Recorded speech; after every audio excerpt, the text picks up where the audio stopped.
everybody, it's Andy from Motos, K's, and Coffee. I finally have my Royal Enfield Himalayan set up for my Maryland to Montana trip. So we're going to go take a look at some of the features that I put on the bike, some of the different add-ons I've done, and let you know. So feature by feature, so come on over here and we'll see. We'll start off with the panniers, the Royal Enfield panniers. I'm going to keep these. I have my drone in there right now. I'll probably put a waterproof tail bag here.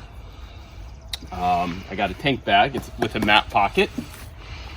I added a Seat Concepts tall seat. That's a comfort seat.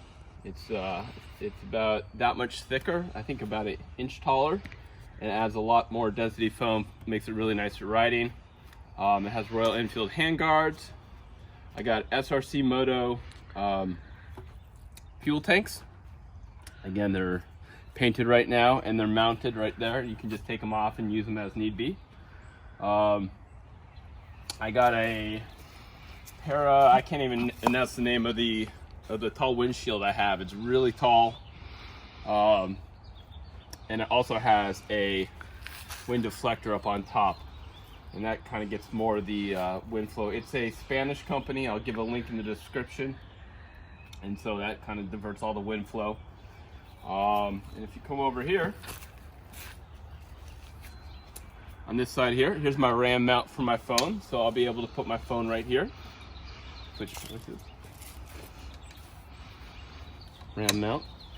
And I have two USB chargers right here. This is a standard USB charger that I'm not sure exactly, it's a 1 amp. That's pretty standard. You just turn it on like that and it's on. You see a red light in there and off. And then I have this one. It's a 4.8 amp charger that I just hooked up, and that I'm going to use to charge my phone. So I'll probably be able to charge my phone, charge all my accessories, my GoPro camera, my camera for my drone, and enough charging power right there. Hooked up to my USB trickle charger over there. So this high voltage, or this high amp charger is hooked up there, but you can always unplug it and use a trickle charger there. Let's see what else I've done. Probably get new tires on before I go. It's a standard Pirelli MT60s. They're pretty good, but I'll probably get something a little more off-road oriented.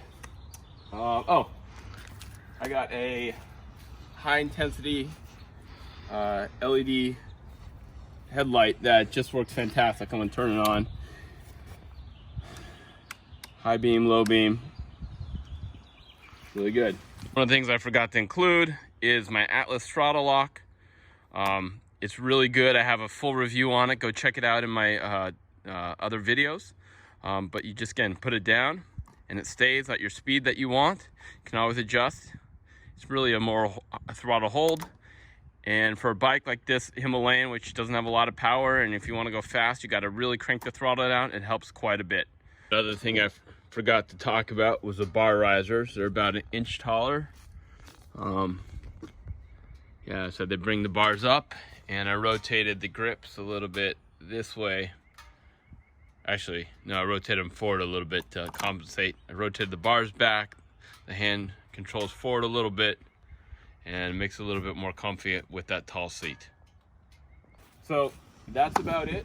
I think I'm ready to go. The other thing I've done, I've set it up for, is I've put the compression all the way to the top for the rear spring, rear shock, and that makes it a lot more comfortable and keeps any wallow out of the way. So I have links in the description to almost all the different modifications that I've had and the reviews of them. So check them out. Let me know what you think. Let me know what questions you have, and we'll get more of these videos as we get closer to leaving for Maryland to Montana. Thanks.